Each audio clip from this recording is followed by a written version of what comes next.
He noticed her suitcases first. 3 of them lined up on the front porch like soldiers waiting for orders. Her stomach dropped. She sat in her car for a long moment, windshield wipers beating back and forth, her mind refusing to process what her eyes were seeing. She had been in Chicago for 3 days for a marketing conference. Derek knew she was coming home today. They had texted that morning. He had sent her a heart emoji. She had sent one back. Naomi turned off the engine and stepped out into the rain. Her heels clicked against the wet pavement as she walked toward the house she had lived in for 5 years. The house where she had planned to raise children. The house where she had painted the kitchen yellow because Derek said it made him happy. The front door opened before she reached the porch steps. Patricia stood there, Derek's mother, wearing her usual expression of thinly veiled disapproval. But today there was something else in her face. Satisfaction. "You can take your things and go," Patricia said. Her voice was flat and cold. Naomi stopped walking. "Excuse me?" "You heard me." Patricia stepped onto the porch, pulling the door closed behind her. "Derek wants a divorce. We've packed your belongings. You need to leave." The words hit Naomi like a physical blow. "Where's Derek? I want to talk to him." "He doesn't want to talk to you." Patricia crossed her arms. "He's done with this marriage. We all are." Robert, Derek's father, appeared behind Patricia. 2 of Derek's brothers flanked him. They stood there like a wall, blocking her from her own home. "This is my house too," Naomi said. Her voice shook despite her efforts to steady it. "I can't just leave. I live here." Patricia laughed. It was an ugly sound. "Your house. You've been living off my son for 5 years. You're nothing but a burden. A weight around his neck. He deserves better than you. I want to talk to Derek." Naomi pulled out her phone. Her hands were shaking now, rain mixing with something that might have been tears on her face. "He's with Candace," Patricia said, and there was triumph in her voice now. "You know Candace, don't you? She went to high school with Derek. Her father owns the car dealerships on 5th Avenue. That's the kind of woman Derek should have married. Not someone like you." The words kept coming, but Naomi had stopped hearing them. She dialed Derek's number. It rang once, then went to voicemail. She tried again. Same thing. He had rejected her call. "Just take your things and go," Robert said. His voice wasn't as harsh as Patricia's, but it wasn't kind either. "Make this easy on everyone." "Easy?" Naomi heard herself say. "You want me to make this easy? You've been a burden long enough," Patricia continued. "Derek built his business from nothing and you've just been hanging on, reaping the benefits. It's time you stood on your own 2 feet. Something in Naomi went very quiet then. Very still. She looked at Patricia, really looked at her. At the expensive coat she was wearing. At the jewelry on her fingers. At the satisfied smile on her face. "I see," Naomi said softly. She walked past them, her shoulder brushing Patricia's arm. She climbed the porch steps and reached for the door handle. Robert moved to block her. "You can't go in there," he said. "I need my documents," Naomi said. "My personal papers. Unless you packed those too?" Patricia and Robert exchanged a glance. "Fine," Patricia said. 5 minutes. Robert will go with you." Naomi walked through the house she had helped decorate. The furniture she had helped choose. The photographs on the walls that showed a happy couple who didn't exist anymore. Robert followed her like a security guard escorting a criminal. She went to the home office. Her file cabinet was still there. She pulled out folders methodically. Bank statements. Investment documents. Partnership agreements. Property papers. She put them all in her briefcase. "Time's up," Robert said. Naomi looked around the office one more time. There was a photo of her and Derek on the desk from their wedding day. She was smiling so wide in that picture. She looked so happy. So naive. She left the photo where it was. Outside, Patricia was loading Naomi's suitcases into her car, showing her out like unwanted trash. The rain was coming down harder now. Naomi's clothes were soaked through. She stood by her car and looked at the house one more time. "I gave 5 years to this family," she said quietly. "And Derek gave you a comfortable life," Patricia shot back. "Now he's moving on. You should too." Naomi got in her car. She started the engine. She looked at Patricia one last time through the rain-streaked window. Naomi drove away slowly. Her hands gripped the steering wheel so tight her knuckles turned pale. She didn't cry. Something inside her was too shocked for tears. Too hurt for anger yet. She drove to the Marriott downtown and checked into a room. The desk clerk asked if she was okay. She realized she must look terrible. Soaking wet, mascara probably running, carrying a briefcase and nothing else. I'm fine, she lied. In the hotel room, Naomi sat on the bed and stared at the wall. Her phone buzzed. A text from Derek's number. Please don't make this difficult. I'll have my lawyer contact you. We can make this quick and simple. That was it. After 5 years of marriage. After everything they had built together. A text message telling her not to make things difficult. Naomi opened her briefcase and pulled out the documents she had grabbed. She started reading through them one by one. Bank statements showing deposits she had made. Investment agreements she had signed. Partnership papers with her name on them. And slowly, very slowly, something began to burn in her chest. It wasn't sadness anymore. It wasn't shock. It was anger. Pure, cold, clarifying anger. Patricia had called her a burden. Said she had been living off Derek. Said she had just been hanging on, reaping benefits. Naomi pulled out her laptop and opened her banking app. She looked at the numbers on the screen. Numbers Patricia clearly didn't know about. Numbers Derek had apparently forgotten. She picked up her phone and made a call. Hello, this is Naomi Bennett. I need to schedule an appointment with a lawyer. Tomorrow morning if possible. Yes, it's urgent. It's regarding a business partnership and a divorce. She hung up and looked at the documents spread across the hotel bed. Partnership agreements for Anderson Family Enterprises. Property deeds with her name on them. Investment records showing exactly how much money she had put into Derek's failing business.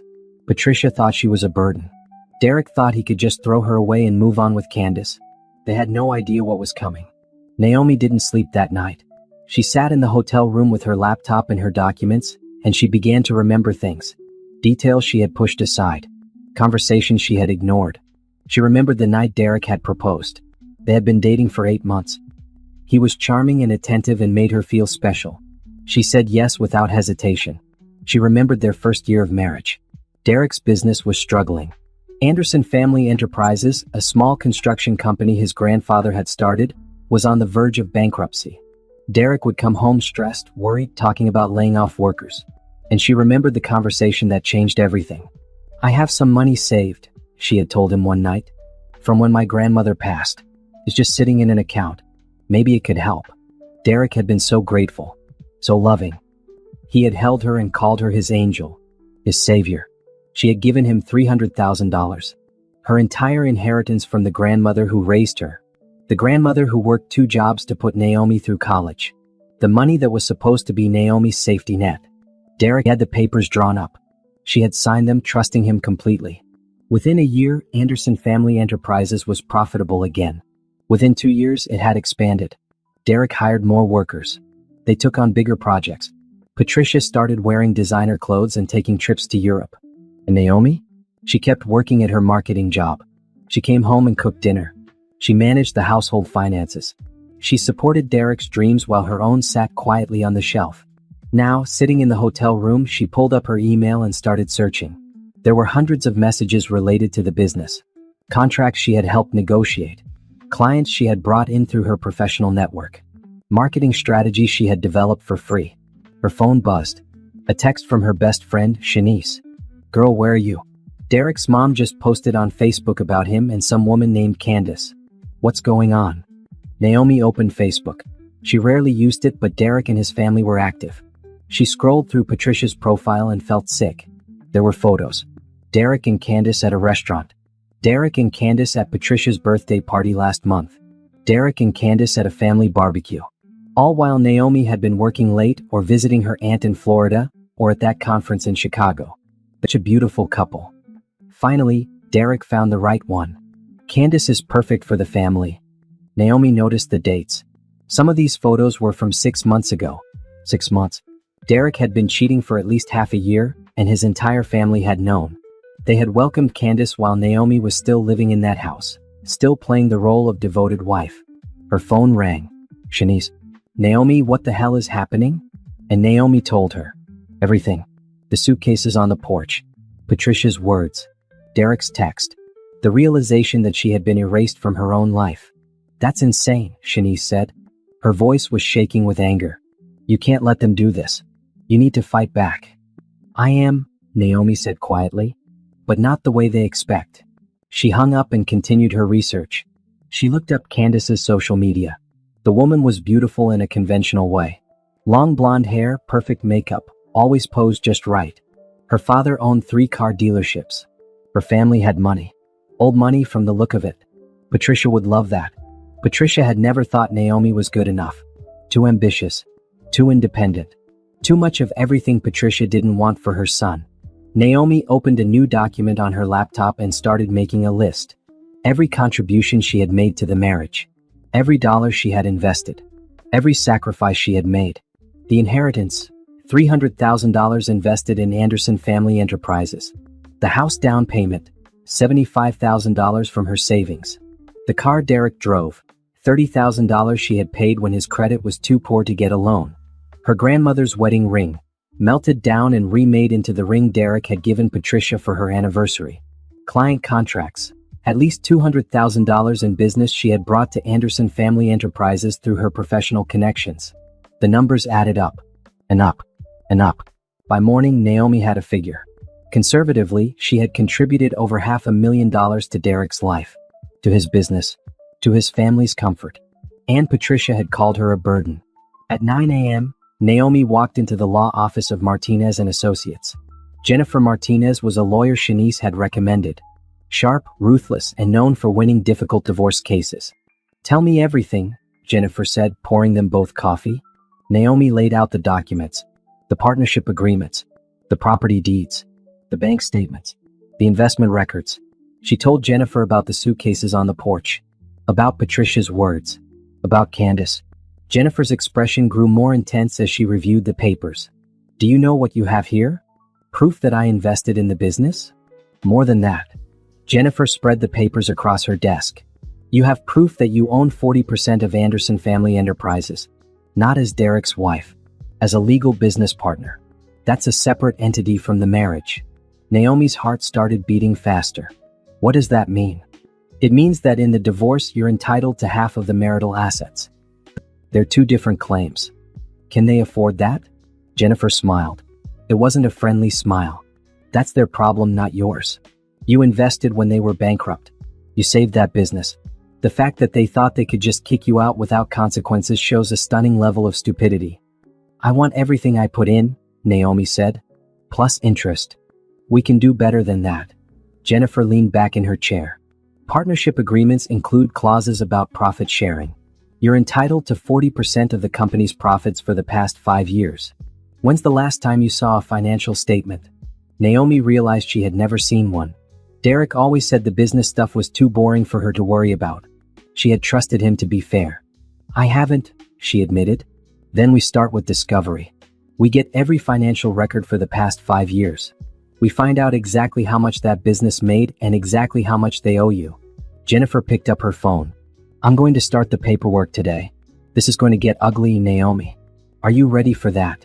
Naomi thought about the suitcases in the rain. About Patricia's satisfied smile. About Derek and Candace smiling in those Facebook photos while she worked late, completely unaware. "I'm ready," she said. Jennifer made some calls while Naomi sat in the office. She heard phrases like forensic accountant, and immediate injunction, and partnership dissolution. Legal words that meant Derek's comfortable life was about to get very uncomfortable. When Jennifer hung up, she looked at Naomi seriously. "They're going to call you. They're going to beg. Derek will probably show up crying about how much he loves you. His family will offer you money to go away quietly. You need to be strong. Don't talk to any of them without me present." "I won't," Naomi promised. "Good." Jennifer stood up and shook her hand. "Let's destroy them." Naomi left the office feeling lighter than she had in years. The shock was wearing off. The grief was still there, but underneath it was something new, something powerful. For 5 years, she had made herself smaller, quieter. She had supported and sacrificed and given everything. She had believed that was what love looked like. But it wasn't love. It was convenient for Derek. It was useful for his family. Real love didn't kick you out in the rain. Real love didn't call you a burden while spending the money you provided. Naomi walked to her car and sat behind the wheel. She looked at herself in the rearview mirror. Her eyes were red from lack of sleep, but they were clear, focused. Patricia had wanted her gone. Derek had wanted her erased. They were about to learn that Naomi Bennett didn't erase easily. And she didn't go quietly. She started the car and drove to her office. She had work to do, a life to rebuild, and a family to bankrupt. The next 2 weeks passed in a blur of legal paperwork and cold determination. Naomi moved like a machine, efficient and emotionless. She took 2 days off work to organize everything Jennifer needed, then threw herself back into her job with renewed focus. Her coworkers noticed the change. Naomi had always been good at her job, but now she was excellent. She stayed late, volunteered for difficult projects, and brought in 2 new clients in 1 week. Her boss, a sharp woman named Angela, called her into the office. "Are you okay?" Angela asked, concern in her eyes. "You're working like someone who's running from something." "I'm working like someone who's building something," Naomi corrected. "And I'm fine. Better than fine, actually." It was true. Despite the pain, despite the anger, Naomi felt more alive than she had in years. She wasn't tiptoeing around Derek's moods anymore. She wasn't rushing home to cook dinner for people who didn't appreciate her. She wasn't making herself small. She was taking up space, and it felt good. Jennifer called her every few days with updates. The discovery process had begun. Derek's lawyer had been shocked by the partnership claim. They had tried to argue that it was just a formality, that Naomi had never actually functioned as a partner. Jennifer had laughed. Then she sent them copies of 27 emails where Naomi had negotiated contracts, developed marketing strategies, and brought in clients. She sent them testimony from 3 business owners who confirmed they had hired Anderson Family Enterprises specifically because of Naomi's recommendation. Derek's lawyer stopped arguing after that. The forensic accountant Jennifer hired was a middle-aged man named Thomas who looked like somebody's friendly uncle. But his reports were savage. He tore through Anderson Family Enterprises books like a detective solving a murder. "They've been paying themselves significant bonuses," he told Naomi and Jennifer during a meeting. "Derek's salary is reasonable, but look here. Every quarter there's a management bonus paid to him and his father. $50,000 each. That's $400,000 a year going to them personally." While Naomi received nothing? Jennifer asked. Nothing. Not a single dividend payment to her as a partner. Not even a distribution at year-end. Thomas adjusted his glasses. "They've been treating her investment as if it was a gift rather than a partnership stake. That's illegal, by the way." Naomi felt cold rage spreading through her chest. Derek had been taking home extra money every 3 months. Money that was partially hers. While she worked overtime at her own job to help cover their personal expenses. "How much do they owe me?" she asked. Thomas slid a paper across the table. "Based on a 40% partnership stake and the profit-sharing clause in your agreement, I calculate you're owed approximately $280,000 in back distributions. That's not counting your initial investment or interest on that investment." Jennifer smiled. "So with the initial investment, interest, and back distributions, we're looking at around $600,000. Plus half the marital assets," Thomas added. "The house, the cars, the joint accounts. Can they pay that?" Naomi asked. "That's the interesting question," Thomas said. He pulled out another document. "Anderson Family Enterprises has assets, but most are tied up in equipment and ongoing projects. Their liquid capital is around $300,000. If they have to pay you immediately, they'll need to liquidate, sell equipment, possibly sell the business itself." "Good," Naomi said flatly. Jennifer and Thomas both looked at her. She realized how cold she sounded. How different from the woman who had cried in this office 2 weeks ago. "I'm sorry," she said. "I don't mean to sound heartless." "Don't apologize," Jennifer said firmly. "They kicked you out like trash. They called you a burden while living off your money. You're not heartless, Naomi. You're finally putting yourself first." That night, Naomi sat in her new apartment. She had rented a small 1-bedroom in a building downtown. It was nothing fancy, but it was hers. She had bought new sheets, new towels, new dishes. Everything was hers, purchased with her money, touched only by her hands. She made herself dinner. Pasta with vegetables. Simple and easy. She ate it on the couch while watching a crime documentary. She didn't have to ask anyone what they wanted to watch. She didn't have to compromise. Her phone buzzed. A text from an unknown number.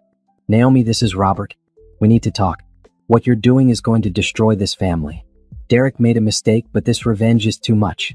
Please call me." She deleted the text without responding. Jennifer had told her not to engage. Anything she said could be used against her later. Another text came through. "Patricia, this time. You're being vindictive and cruel.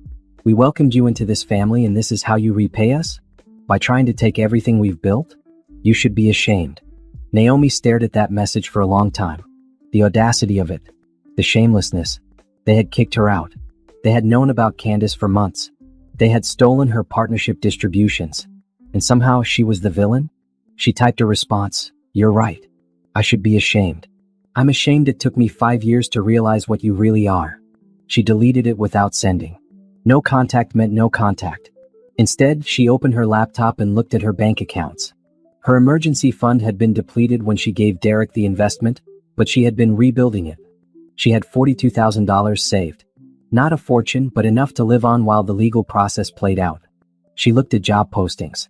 She didn't need a new job, but she was curious. What could she do? Where could she go? For 5 years, she had planned her career around Derek's needs. His business was here, so she stayed here. His family was here, so she made this her home. But now, she could go anywhere, do anything. The thought was terrifying and exhilarating at the same time. She got a call from Shanice. "How are you holding up?" "I'm okay," Naomi said. "Really? I'm angry, but I'm okay. I saw Patricia post it again. She's playing the victim on Facebook, saying you're trying to destroy a family business out of spite." Naomi laughed bitterly. "Of course she is. Let her. The truth will come out in court, calling you greedy and vindictive." "Let them," Naomi said. She felt surprisingly calm. "They don't know what really happened, and I don't owe them explanations." "You're stronger than I thought," Shanice said quietly. "When you first called me that night, I thought you were going to fall apart. But you're not, are you?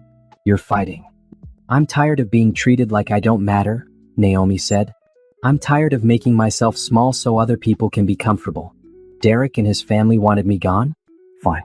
But they don't get to keep what's mine." After she hung up, Naomi opened the folder of documents she had assembled. Every receipt, every contract, every email. She had created a timeline of her entire marriage, documenting every contribution she had made. It was damning. And it was true. She had receipts for furniture she bought, emails confirming client contracts she secured, bank statements showing deposits she made, a paper trail of a woman who gave everything and got nothing in return. Jennifer had copies of all of it. So did Thomas. Derek's lawyer had copies too, and Naomi imagined him looking through them, realizing how badly his client had screwed up. Because the thing about the truth was this: it didn't care about feelings. It didn't care that Patricia thought Naomi was beneath them. It didn't care that Derek wanted to move on with Candace. The truth was simple. Naomi had invested $300,000 in a failing business and saved it. She was a legal partner entitled to profit distributions. She had never received them. That was theft, plain and simple. And now the bill was coming due. Naomi closed her laptop and looked around her small apartment. It wasn't much yet. She hadn't hung pictures or bought real furniture. But it was peaceful. Quiet. Hers. She thought about the house on Maple Street, the yellow kitchen, the photographs on the wall, the life she thought she was building. It had all been an illusion, a pretty lie. This apartment, with its bare walls and basic furniture, was more real than that house had ever been. Her phone buzzed again. "Derek, this time. We need to talk. Please. I know I hurt you, but this legal action is too much. Can we meet? Just the two of us. We can figure this out like adults." Naomi read the message twice. Like adults. As if she was the one being childish. As if she was the one who had destroyed their marriage. She typed, "Have your lawyer contact my lawyer. That's the only communication I'll accept." She sent it before she could second-guess herself. Then she blocked Derek's number. She blocked Patricia. She blocked Robert and Derek's brothers. She blocked Candace, even though Candace had never tried to contact her. Clean slate. Fresh start. Tomorrow, Jennifer would file the official claim. The paperwork demanding payment of the partnership debt. The beginning of the end for Anderson Family Enterprises. Naomi should have felt guilty. Part of her expected to. These were people she had called family for 5 years. Derek's nieces and nephews would be affected. Workers might lose jobs. But when she closed her eyes, all she saw were those suitcases on the porch. All she heard was Patricia calling her a burden. They had made their choice. Now they would live with the consequences. Naomi turned off the lights and went to bed. For the first time in 2 weeks, she slept soundly. No nightmares. No tears. Just the deep, peaceful sleep of someone who knows they're doing the right thing. The legal notice was delivered to Anderson Family Enterprises on a Tuesday morning. Jennifer had timed it perfectly. Derek was meeting with potential clients. Robert and Patricia were both in the office. The entire family was together when the process server walked in and handed them the paperwork. Jennifer called Naomi an hour later. "It's done. They've been served. How did they react? The process server said Robert went pale. Patricia started yelling at him. Derek called my office 6 times in 20 minutes. I didn't answer. Jennifer sounded satisfied. Now we wait. They have 30 days to respond or settle. Naomi sat at her desk trying to focus on work. She had a presentation to finish for a potential client. A marketing campaign for a new restaurant opening downtown. Normal work. Normal life. But nothing felt normal anymore. Her phone rang constantly that day. Derek called from different numbers. Patricia called from the office line and her cell phone. Even Derek's brother tried. Naomi ignored them all. She had blocked their regular numbers, but they were desperate now, trying anything.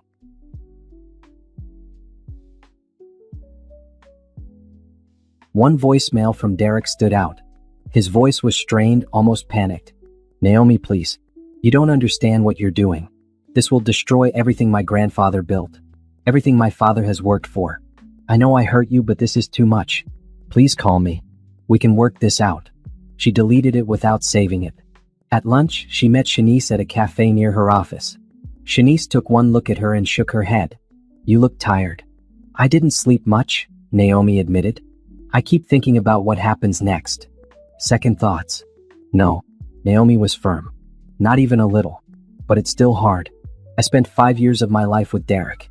I believed we were building something together. Finding out it was all a lie takes time to process. They served the papers? This morning. Shanice whistled low. I bet Patricia is losing her mind. Probably. Naomi picked at her salad. Part of me wishes I could see her face when she realized. But mostly, I just want this to be over. It will be, Shanice assured her. And when it is, you'll be free. Actually free. Not just physically away from them, but financially separated too. They won't have any power over you. That word resonated. Power.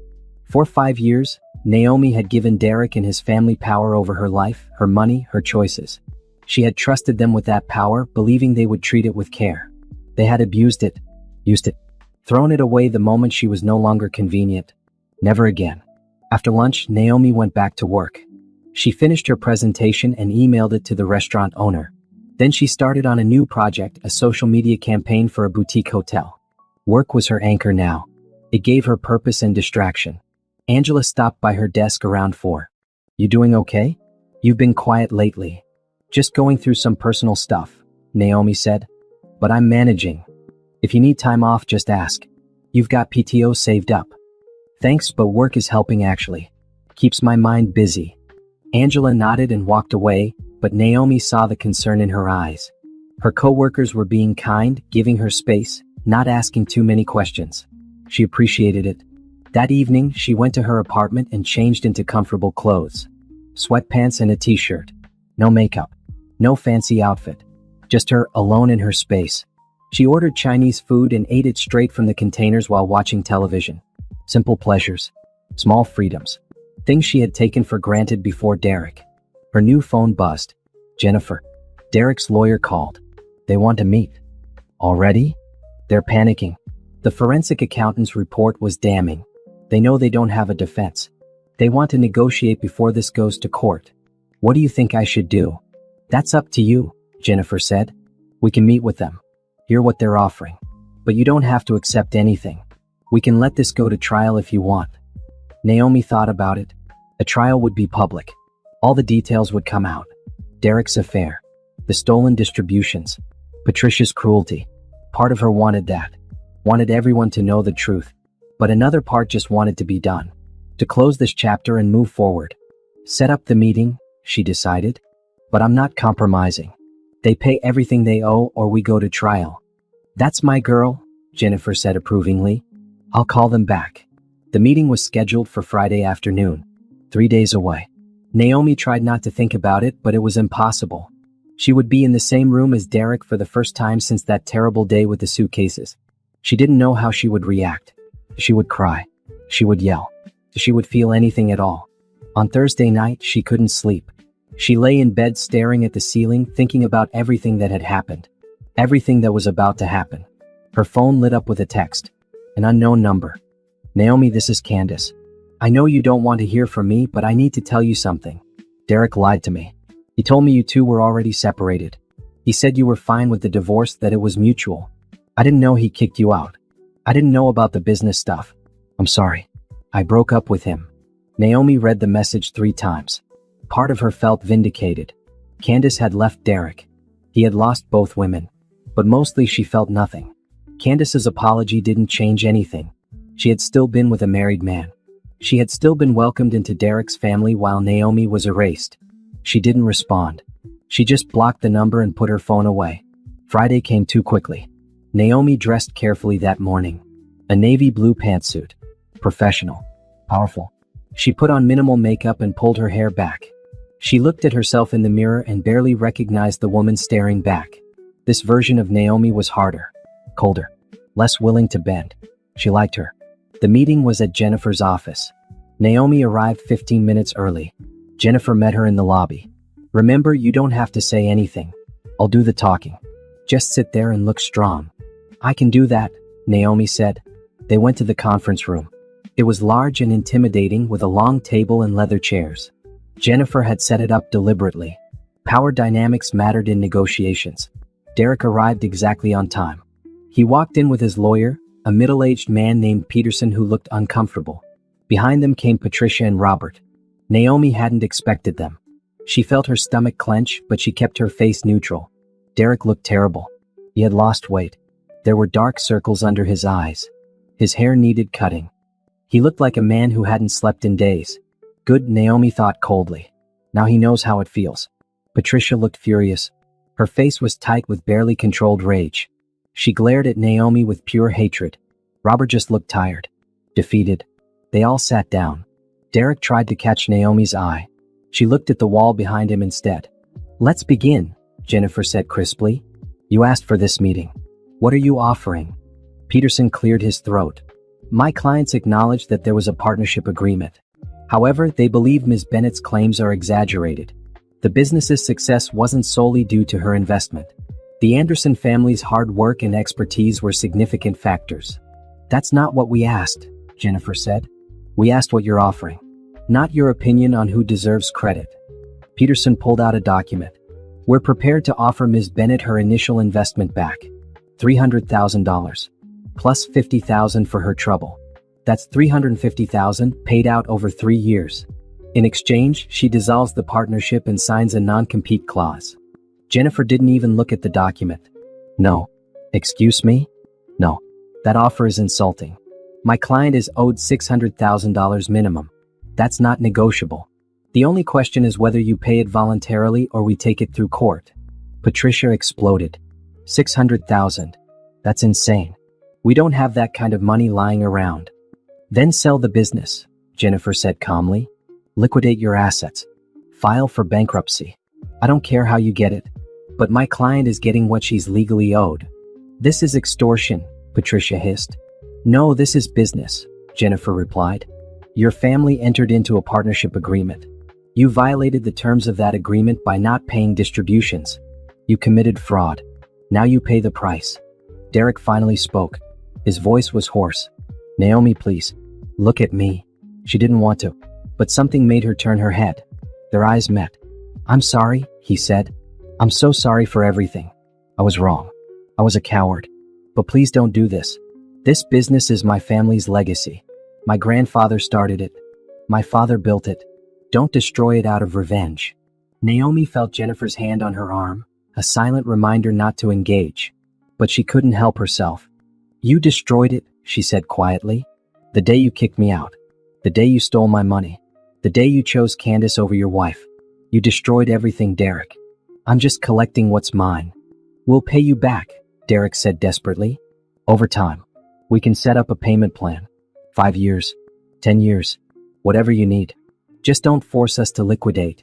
You had 5 years to pay me, Naomi said. 5 years of quarterly distributions you kept for yourselves.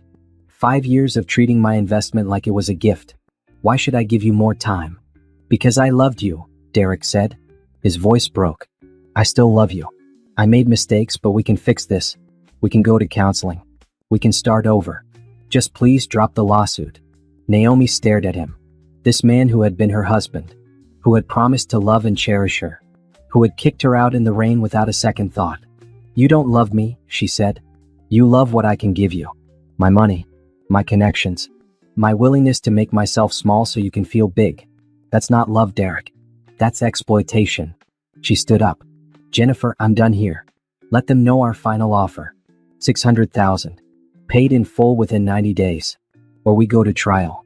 She walked out of the conference room without looking back. She heard Patricia start yelling. Heard Derek call her name. Heard Robert trying to calm everyone down. She didn't care. She was done listening to them. Done caring about their feelings. Done being the reasonable one. In the hallway, she leaned against the wall and took a deep breath. Her hands were shaking. Not from fear. From relief. She had faced them. She had been strong. She hadn't caved. Jennifer came out a moment later. You were perfect. Cold as ice. They're scared now. Good, Naomi said. They should be. Peterson asked for time to discuss with his clients.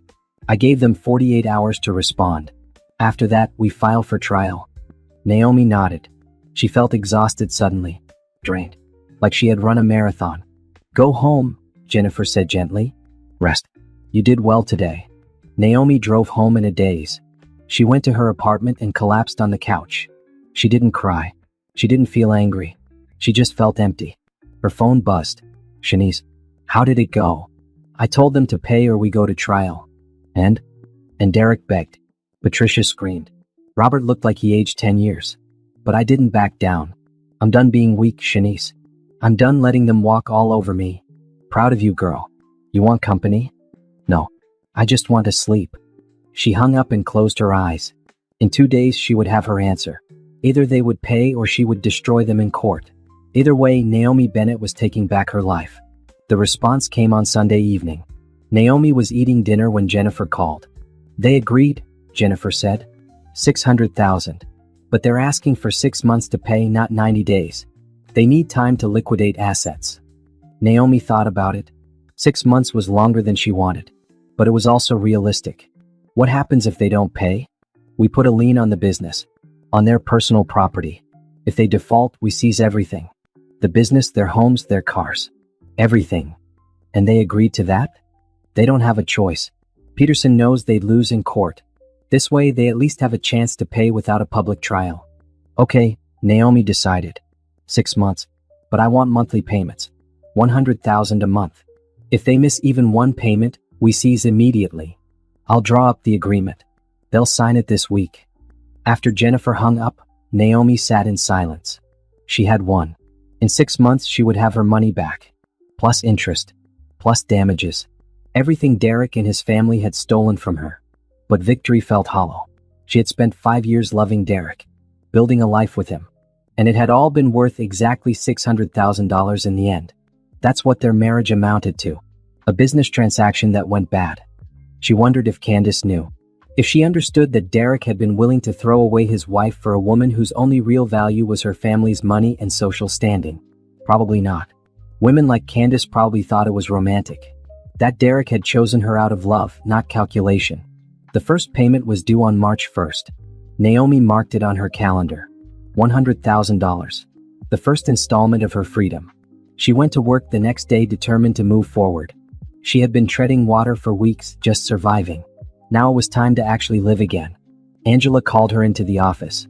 I've been impressed with your work lately. The restaurant campaign you designed brought in 3 new clients who wanted similar services. I'm giving you a raise, 15%. And I want you to lead the creative team on a new project. Naomi blinked. I wasn't expecting that.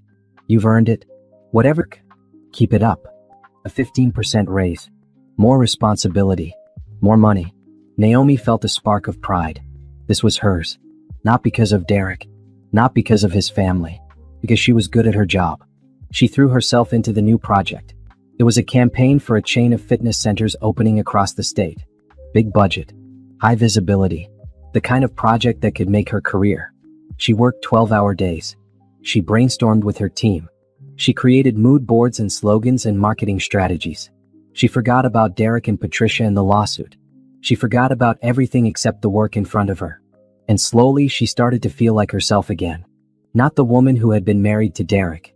The woman she had been before him. Ambitious. Creative. Unstoppable. 3 weeks later, Jennifer called with news. The first payment is due tomorrow. Peterson confirmed they'll make it on time. Good. But there's something else. Anderson Family Enterprises is struggling. 2 major contracts fell through. Clients are leaving. Workers are quitting. The business is failing fast. Naomi felt a twinge of something. Not guilt exactly, but awareness. Why are contracts falling through? Word got out about the lawsuit. About Derek's affair. About how they treated you. Construction is a small world, Naomi. People talk.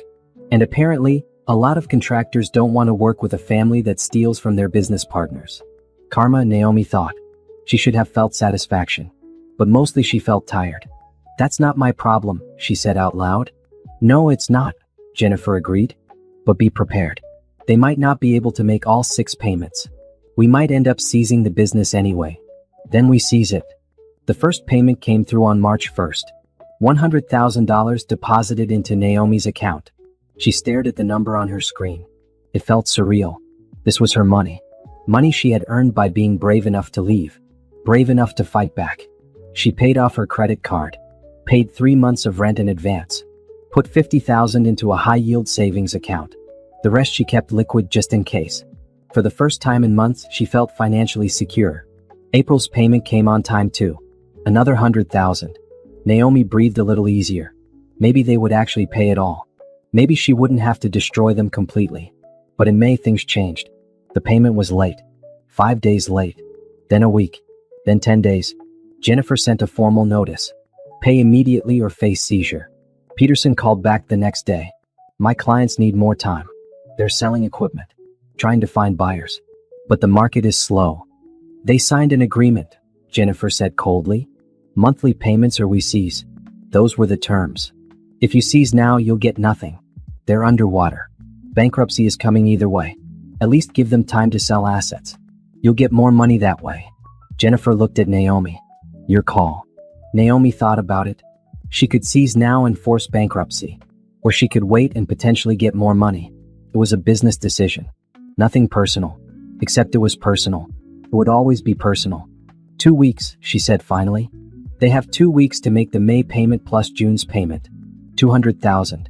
If they miss it, we seize everything. Peterson agreed. He sounded relieved. The 2 weeks crawled by. Naomi checked her bank account obsessively. No payment came. On day 13, Patricia called from an unknown number. Naomi almost didn't answer, but something made her pick up. You're destroying us, Patricia said without preamble. Is that what you wanted? To ruin a family? To put people out of work? I wanted what I was owed, Naomi said calmly. That's all. You stole from me for 5 years. Now you're paying it back. We gave you a good life. Derek took care of you. With my money, Naomi shot back. My inheritance, my investment, my connections, everything you're losing now, you built it on my foundation, and you treated me like trash. So yes, Patricia, I'm taking it back. All of it. You're heartless. No, I'm done being walked on. There's a difference. She hung up. Her hands were shaking, but she felt strong, powerful. She had stood up to Patricia. Finally said everything she had held inside for years. Felt amazing. The 2 weeks passed. No payment came. Jennifer filed the seizure papers. A judge signed off immediately. The legal system moved quickly when money was involved. Anderson Family Enterprises was frozen.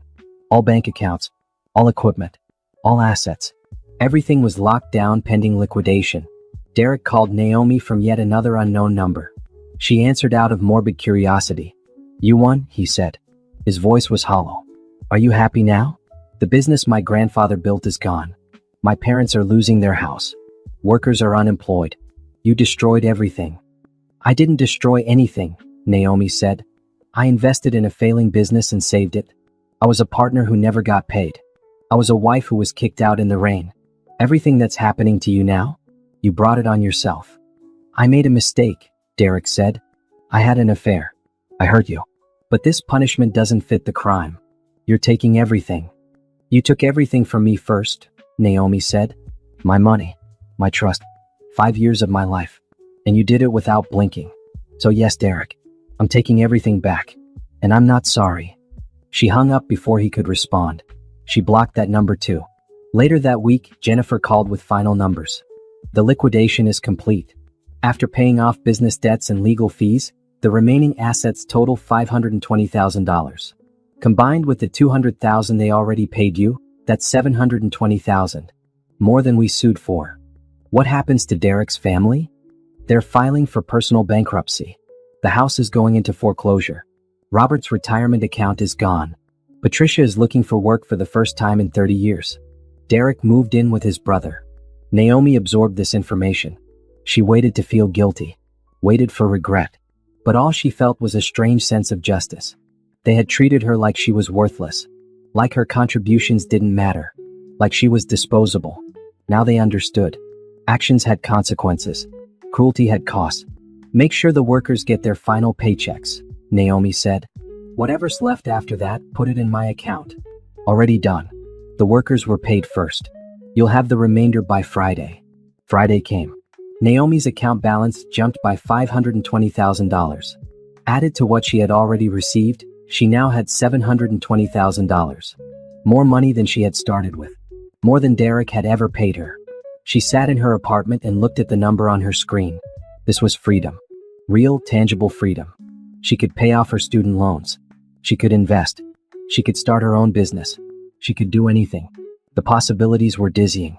Her phone buzzed. Shanice, I heard the business is done. You okay? I'm okay, Naomi said. And she meant it. I'm actually okay. Want to celebrate? Drinks tonight? You know what? Yes. I think I deserve a celebration. They went to a nice bar downtown. Naomi ordered expensive wine and allowed herself to relax for the first time in months. Shanice raised her glass to Naomi, who took back her power and didn't apologize for it. They clinked glasses.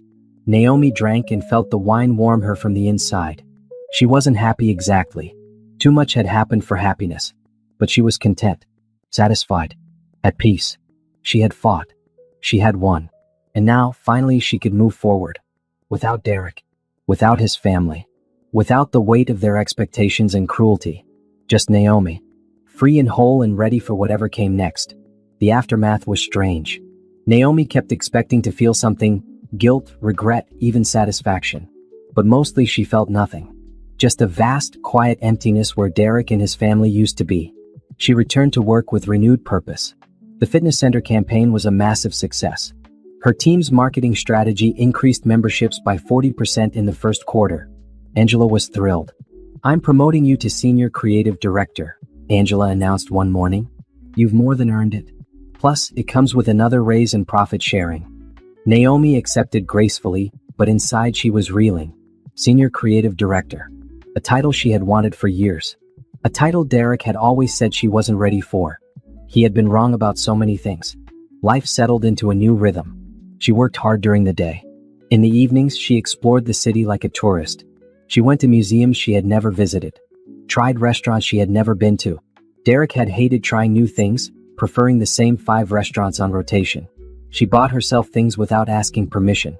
A new laptop. Expensive skincare products. A piece of art from a local gallery that cost $800.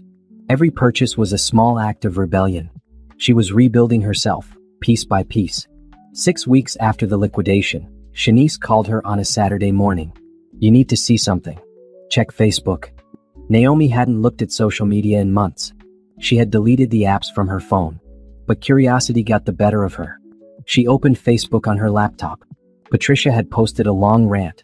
It was titled, When Vindictive Exes Destroy Families. Naomi read it with a strange detachment. To all our friends and family who have been asking what happened to Anderson Family Enterprises. We were destroyed by a vindictive ex-daughter-in-law who valued revenge over compassion. After my son made a mistake in his marriage, his ex-wife sued us for an outrageous amount of money, forcing us to liquidate a business my father built from nothing. She showed no mercy, no willingness to compromise.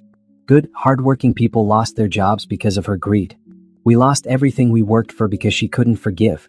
I hope she's happy with her blood money. I hope it was worth Naomi terrible names. Others pointed out that if there was a lawsuit, there must have been a legal wrong. Why did she win in court? Maybe tell the whole story, Patricia. Shanice called. Are you okay? That post is awful. I'm fine, Naomi said. And she was. Let her play victim. People who know the truth know what really happened. People who don't know won't believe anything I say anyway. You're not going to respond? Why would I? I don't owe Patricia or anyone else an explanation. The court documents tell the whole story. If people want to know the truth, they can look it up. When did you get so zen? Shanice asked, impressed. When I stopped caring what Derek's family thinks of me, Naomi said. They can spin this however they want. I have my money. I have my freedom. They can't touch me anymore. But the universe wasn't done with surprises. 2 weeks later, Naomi was at her favorite coffee shop when she heard a familiar voice. Naomi? She turned. Derek stood there holding a cup of coffee. He looked even worse than the last time she saw him. Thinner, older, defeated. Derek. Her voice was neutral, polite, the way you'd greet a stranger. Can we talk? Just for a minute? Every instinct told her to say no, to walk away. But she was curious. What could he possibly have to say now?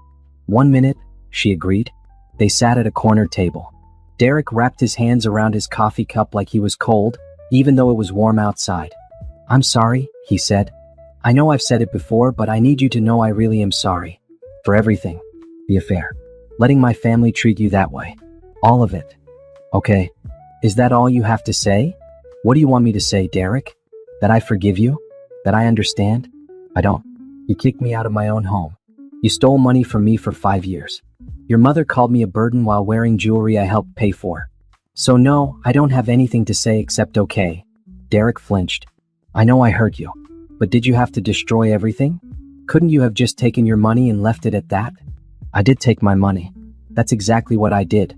It's not my fault that your business was built on my investment and couldn't survive without it. People lost jobs, Naomi. Good people. My parents lost their home. Your parents stole from me, Naomi said flatly. They took distributions that belonged to me. They treated me like trash. And they knew about Candace for months without telling me. So forgive me if I don't feel sorry for them. Where does it end? Derek asked. His voice was desperate now. How much is enough? You have your money. You destroyed the business.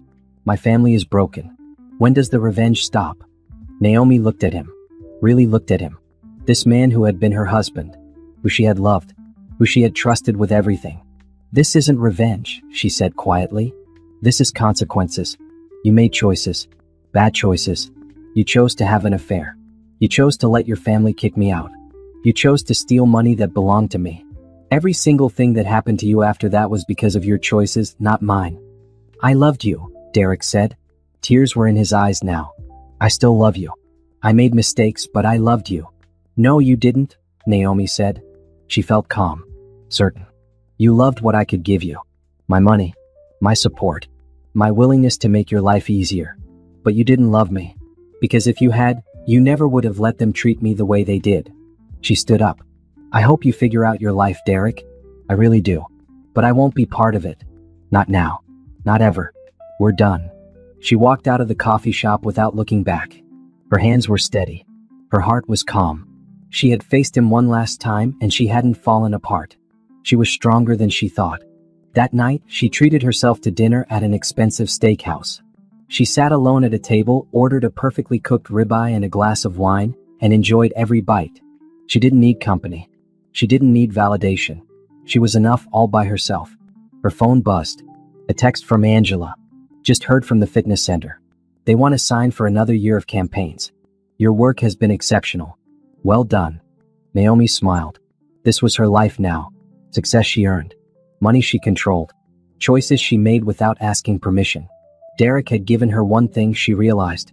By betraying her, by showing her exactly what he was, he had forced her to become who she was always meant to be.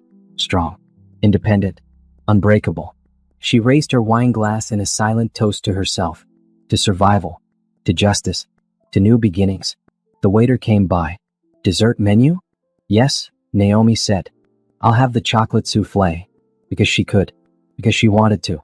Because she didn't have to ask anyone's permission anymore. She was free. Spring turned into summer. Naomi's life began to take on a shape she barely recognized, but in the best way possible. With her settlement money safely invested in a diverse portfolio, she started to dream bigger. She had always worked for other people, building their brands, making their visions come to life. What if she built something for herself? The idea came to her on a random Tuesday morning. She was working on a pitch for a beauty company when it hit her. She was good at this. Really good. She had a track record of successful campaigns. She had industry connections. She had $700,000 in the bank.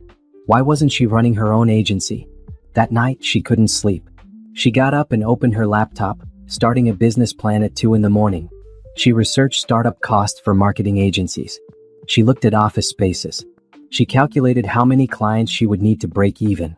By dawn, she had a rough outline. It was ambitious, maybe crazy, but it felt right in a way nothing had felt right in years. She scheduled a meeting with a business consultant the following week, a woman named Gabrielle who specialized in helping entrepreneurs launch companies. "You have the experience," Gabrielle told her, reviewing Naomi's portfolio. "You have the capital. You have a solid business plan. The question is, are you ready to bet on yourself?" "I am," Naomi said without hesitation. "Then let's do this." The next 3 months were a whirlwind. Naomi gave her notice at Angela's firm. Angela was disappointed but supportive. "You're going to be amazing," Angela said. "And when you need freelancers, call me. I'd love to send work your way." Naomi found a small office space downtown. Just 2 rooms and a reception area, but it was hers.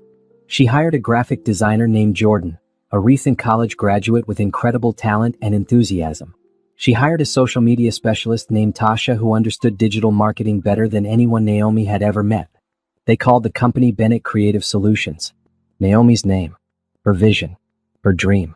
She reached out to former clients, people she had worked with at her previous job.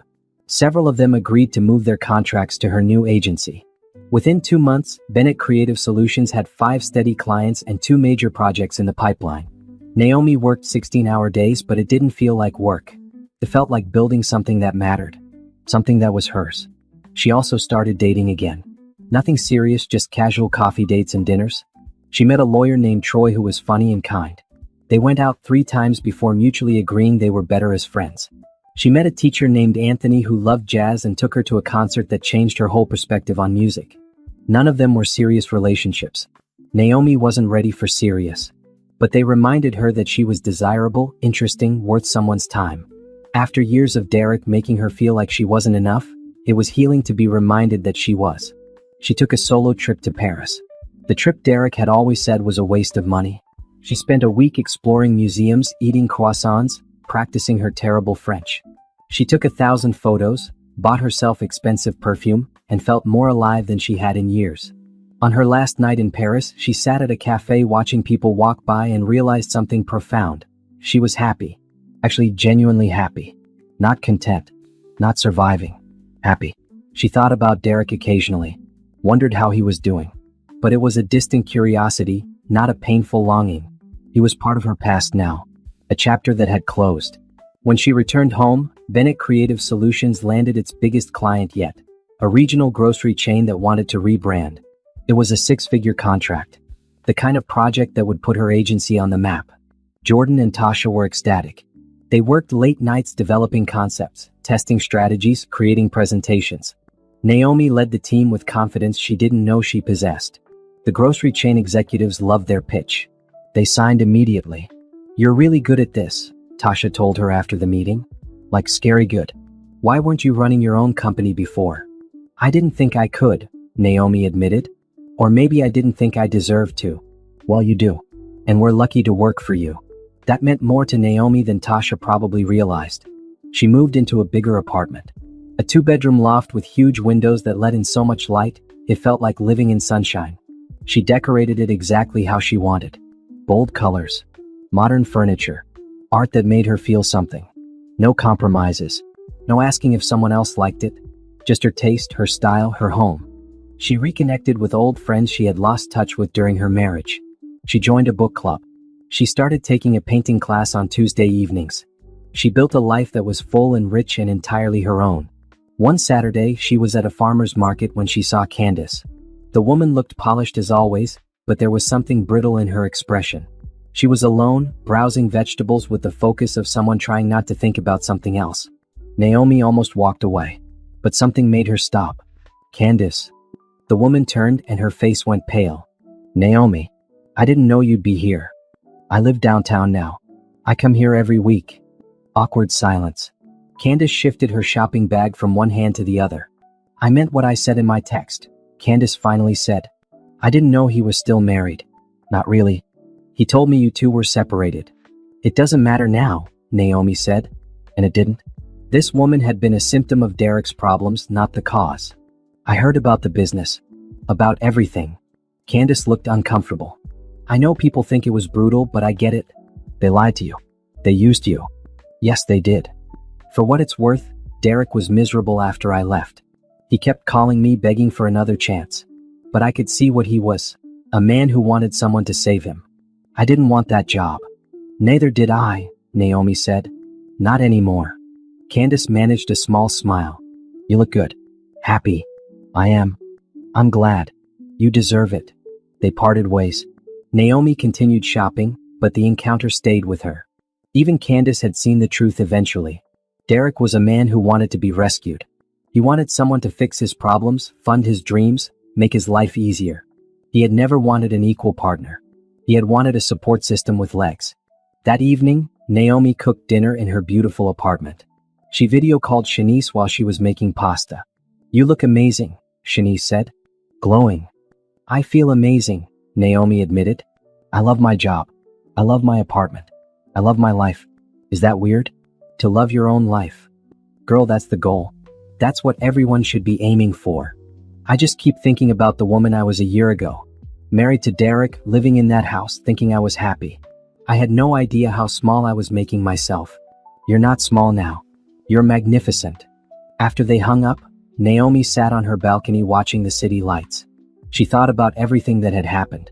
The pain, the betrayal, the fight, the victory. All of it had led her here. To this moment, this life, this version of herself. She wouldn't change it. Not even if she could. Because this Naomi, strong, independent, thriving, was worth every painful step of the journey. Her phone buzzed. An email from a potential client. A tech startup looking for a full marketing strategy. Another opportunity. Another chance to build something great. Naomi smiled and started typing her response. The divorce was finalized on a Thursday in October. Naomi signed the papers in Jennifer's office with a steady hand. Derek signed remotely through his lawyer. They didn't see each other. Didn't speak. After 5 years of marriage, it ended with signatures on legal documents. Clinical. Impersonal. Exactly how it should be. Congratulations, Jennifer said, sliding a final copy across the desk. You're officially divorced. The house sale went through last week. Your half of the proceeds, $82,000, will be deposited into your account by Monday. What about Derek's half? Goes to pay down his debts. He's still in bankruptcy proceedings. It'll be years before he's financially stable again. Naomi nodded. She felt no satisfaction in that. No joy. Just a quiet acknowledgement of reality. There's one more thing, Jennifer said. She pulled out another document. Derek signed over all rights to any future claims against you. He can't sue you later. Can't come back for more money. Can't contest anything. It's completely finished.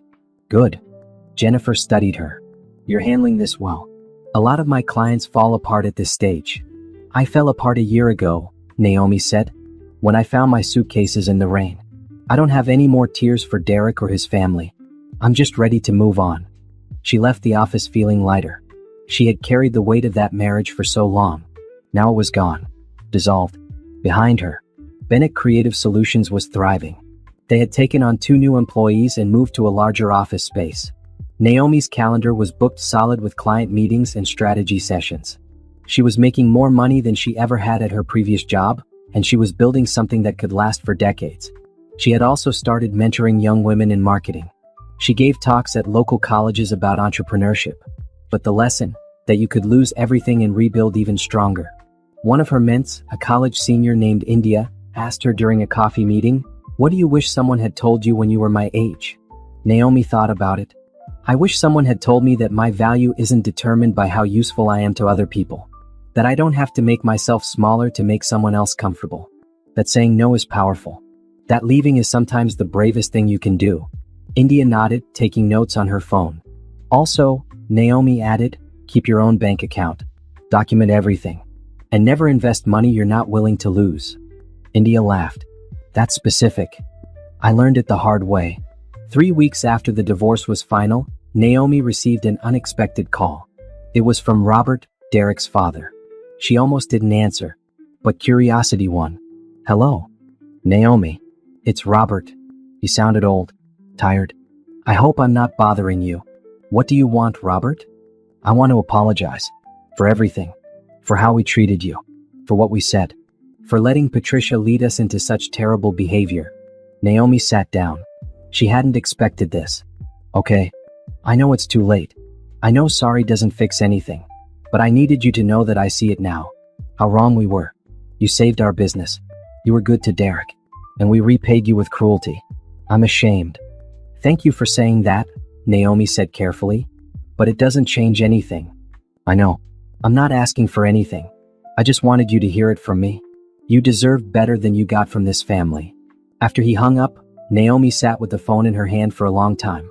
Robert's apology was unexpected. It didn't erase what happened, but it acknowledged the truth.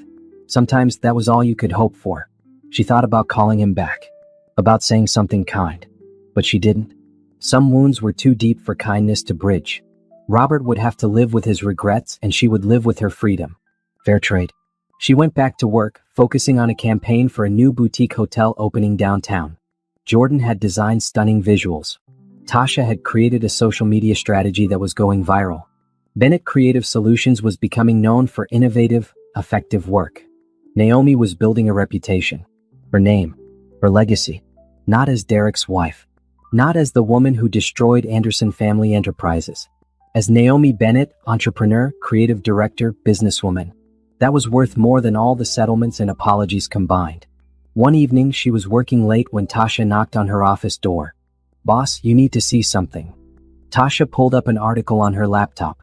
Anderson Family Enterprises officially declared bankruptcy today. The assets were sold at auction. Derek's parents are moving to a smaller house in the suburbs. Derek is working construction for another company now. Entry-level position. Naomi read the article. It was factual neutral. Just the basic details of a business failure. No mention of her lawsuit. No drama. Just an ending. How do you feel? Tasha asked. I feel nothing, Naomi said honestly. Is that cold? No. It's healthy. You moved on. They're still dealing with consequences. That's how it should be. After Tasha left, Naomi turned off her computer and looked around her office. Framed awards from successful campaigns. Photos of her team. A vision board showing her 5-year plan for the agency. This was her empire. Small but growing. Built on her talent, her hard work, her vision. Derek had once told her she wasn't ambitious enough. That she was too comfortable at her job. That she would never take the risks necessary to build something great. He had been wrong about everything. She packed up her laptop and headed home. Tomorrow she had a meeting with a potential investor. A venture capitalist who was interested in funding expansion. Bennett Creative Solutions could go regional. Maybe even national. The possibilities were endless. Her phone buzzed. A text from Anthony, the teacher she had dated briefly. Jazz festival next weekend. Want to go as friends? She smiled. Yes, that sounds perfect. She was building a life filled with people who valued her. Work she loved. A future that excited her. Derek and his family were in her past. A cautionary tale. A lesson learned. But they weren't her present. And they definitely weren't her future. Naomi Bennett had moved on. And she had never looked back. Bennett Creative Solutions celebrated its first anniversary with a party in their office.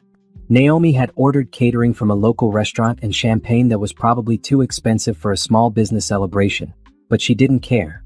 They had survived their first year. They had thrived. Jordan, Tasha, and the 3 new employees they had hired raised their glasses as Naomi gave a toast. A year ago, this was just an idea. A crazy dream I had at 2 in the morning. I didn't know if it would work. I didn't know if anyone would take a chance on a new agency. But you all believed in this vision. You all worked incredibly hard. And because of that, we're not just surviving, we're growing.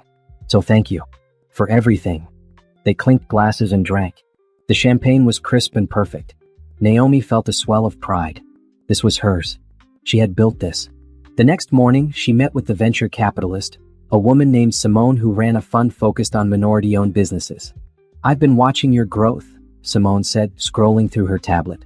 You've increased revenue by 300% in your first year. You've retained every client.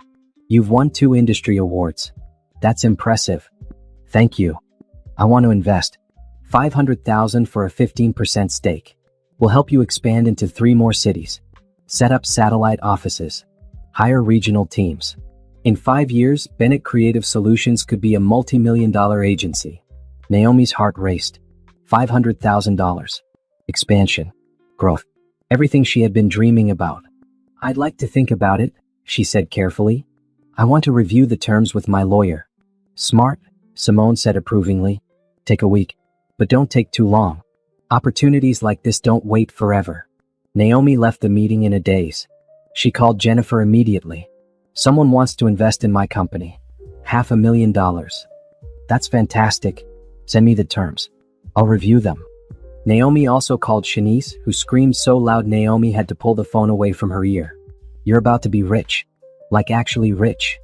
I'm already comfortable, Naomi corrected. This would just be expansion money. Girl, you went from being kicked out in the rain to building an empire in less than 2 years. That's amazing. Naomi thought about that. Shanice was right.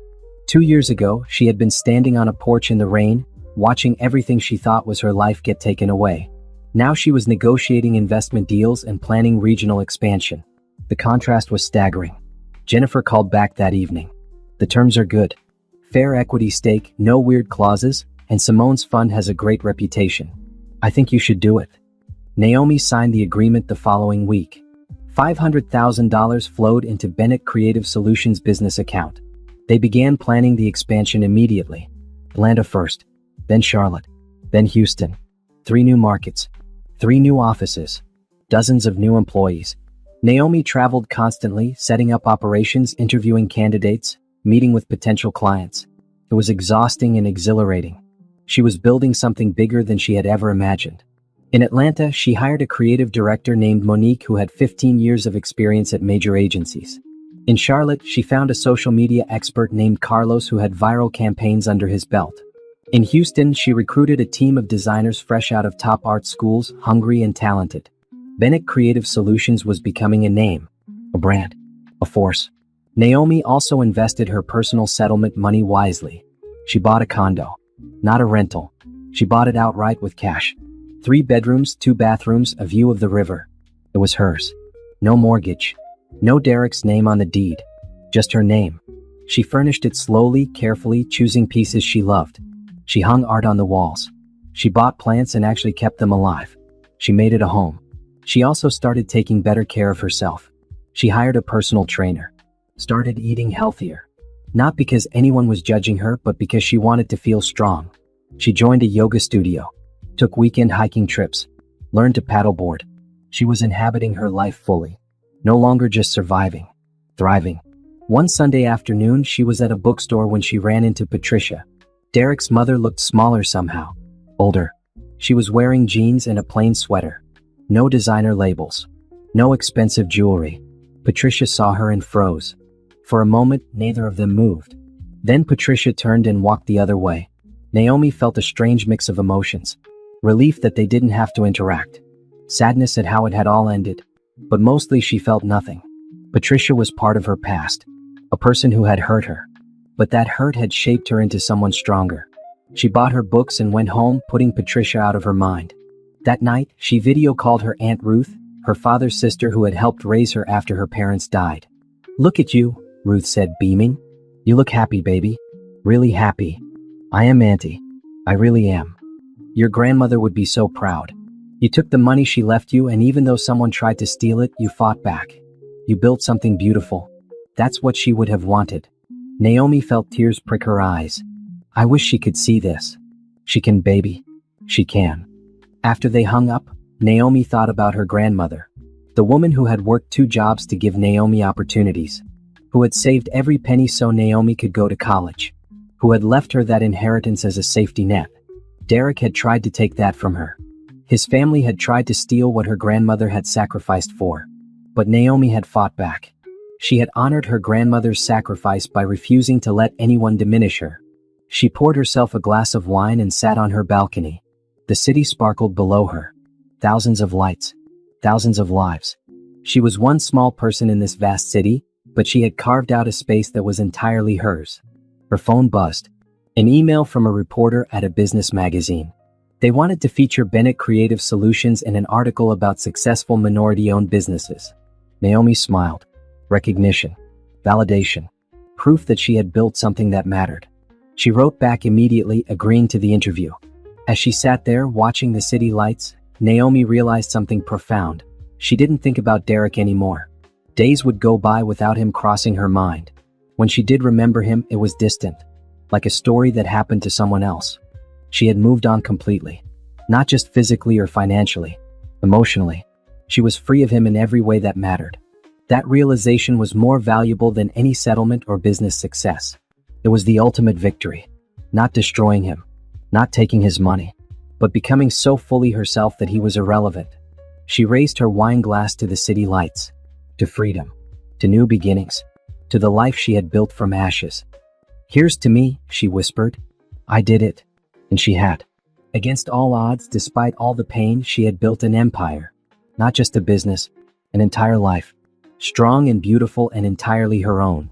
The business conference was held at a luxury hotel downtown. Bennett Creative Solutions had been invited to speak on a panel about innovative marketing strategies. Naomi had been nervous about public speaking, but Monique had encouraged her. "You're the face of this company. People need to hear your story. How you built this from nothing." So Naomi had agreed.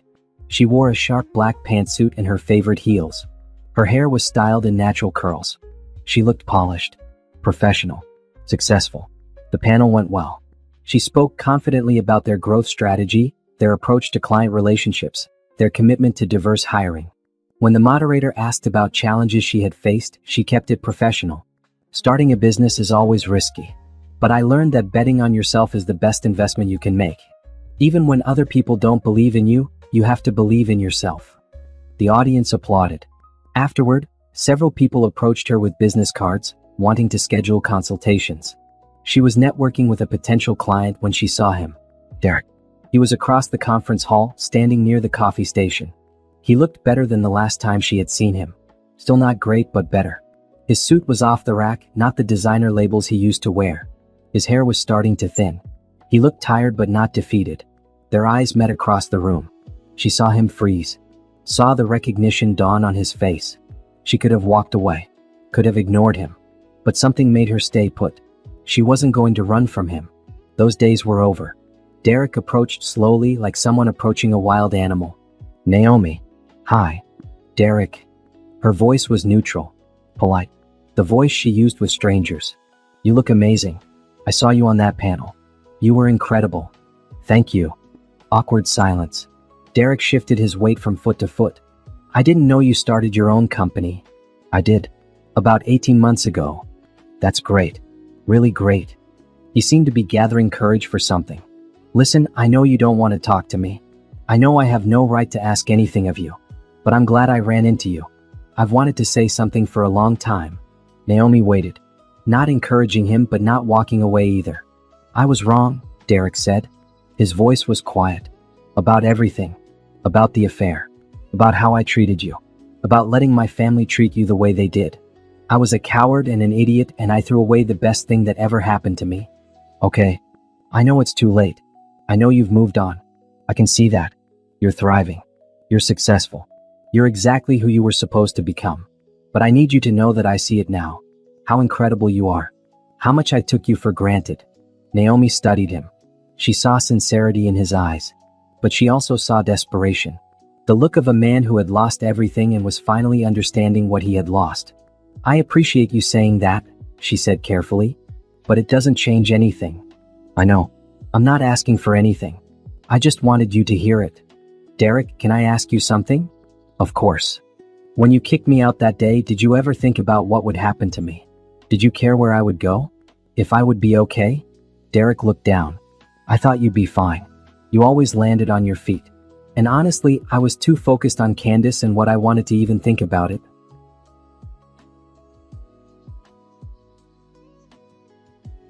"That's what I thought." Naomi nodded. "You didn't see me as a person. You saw me as a convenience. Someone who made your life easier. And when I wasn't convenient anymore, you threw me away." "Yes," Derek admitted. "That's exactly what I did. I'm not telling you this to hurt you," Naomi continued. "I'm telling you because I need you to understand something. What happened to you after that, losing the business, losing your family's money, losing everything, that wasn't revenge. That was you experiencing the consequences of your choices. You stole from me. You betrayed me. You treated me like I was worthless. All I did was take back what was mine. I know. Do you? Because your mother posted on Facebook that I was vindictive. Your father called me heartless. You sent me messages saying I was destroying your family out of spite. None of you ever acknowledged that you destroyed yourselves. Derek was quiet for a long moment. You're right. We blamed you because it was easier than admitting we were wrong.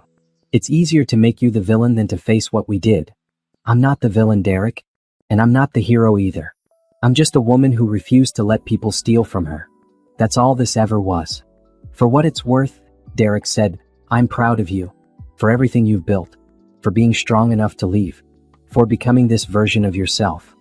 Thank you, Naomi said. But I need you to understand something else. I didn't become this person because you left me. I became this person despite you. For 5 years, I made myself smaller so you could feel bigger. I gave up my dreams so yours could thrive. I sacrificed constantly. And you took it all for granted. When you forced me out, you actually gave me a gift. You gave me the chance to remember who I was before you.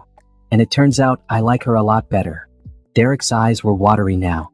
I'm sorry. I know you are. But sorry doesn't fix anything. It doesn't give me back 5 years. It doesn't erase the pain. It just means you finally understand what you lost. Is there any chance? Derek started. No, Naomi said firmly. There's no chance. Not now. Not ever. I've moved on, Derek. Completely. You're part of my past and that's where you'll stay. I understand. Derek wiped his eyes. I just thought I should ask. Try one more time. Now you know. And you can stop wondering.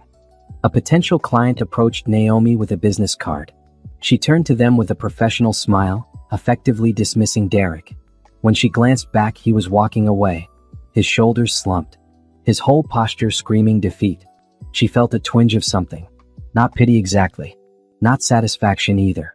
Just a quiet acknowledgement that this chapter was finally, truly closed. She had said everything she needed to say. He had heard it. It was done. The potential client introduced herself as the CMO of a major retail chain. Your panel presentation was fascinating. We're looking for a creative agency to rebrand our stores. Would Bennett Creative Solutions be interested in pitching? Naomi focused completely on the conversation. This was her life now. New clients. New opportunities. Forward momentum. She scheduled a meeting for the following week. They exchanged information. The woman walked away smiling. Naomi looked around the conference hall. Hundreds of professionals networking, making deals, building connections. She was one of them now. A successful entrepreneur. A respected voice in her industry. Not Derek's ex-wife. Not the woman who destroyed Anderson Family Enterprises. Just Naomi Bennett, CEO of a thriving marketing agency. She spent the rest of the conference networking, collecting business cards, scheduling follow-up meetings. By the end of the day, she had 6 potential new clients and an invitation to speak at another conference in Atlanta. On her way out, she passed the coffee station where she had talked to Derek. He was gone, of course.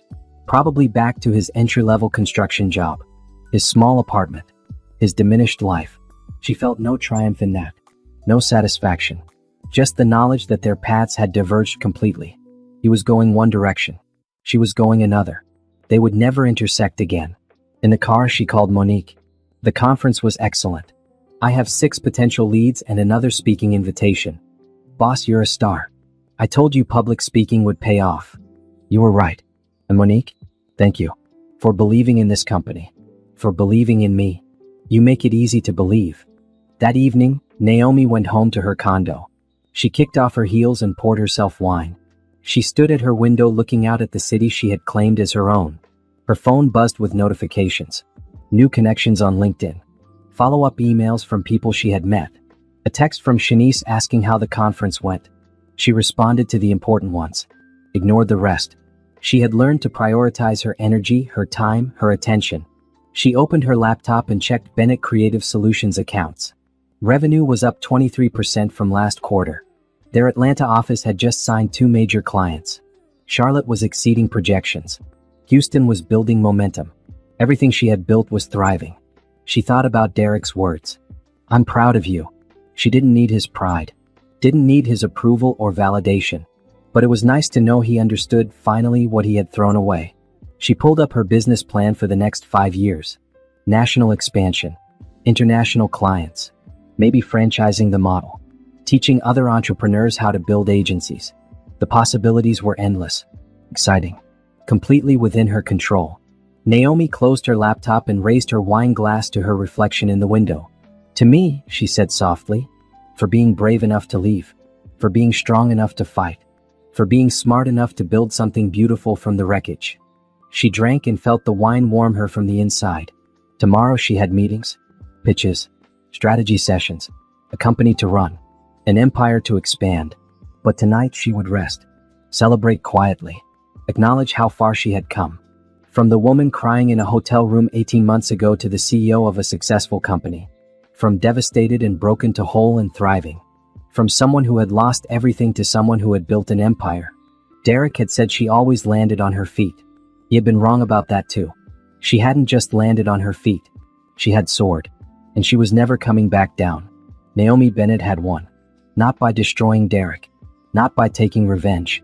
But by refusing to let his betrayal define her. By choosing herself. By building a life so full and beautiful that he became irrelevant. That was the ultimate victory. And she was